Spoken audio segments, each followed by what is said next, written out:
የሆነ የተደበቀ እንቆቅልሽ የሆነችብኝ ነገር አለ። ለምሳሌ የማፈቅረው ሰው አለ እና እሱን በስመ አብ የሰይጣን ጆሮ ይደፈንጆ ምን ማለት ነው? ቆይ ግን ከመሬት ተነስተሽ ይብል ላግባው አለው ነው ስትይ እብደት አይመስልሽ? መሰለም አልመሰለም አማራጭ የለኝም። ማን ነው ይው? ታውቃለህ የዚህ ቤት ደንበኛ እኮ ነው። ኧረ እንደውም መጣለ ይኸው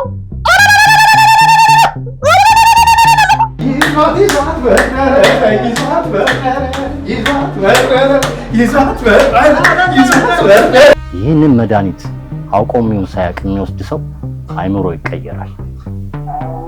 ወንድ ከሆነ የሚያውቃት መስሎ ይሰማል።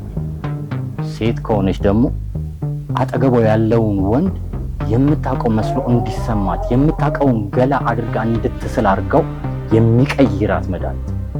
አዩቢ ፈጠንበል ለምን እንዴ እስካሁን አልጋለስክም? አይሻለም?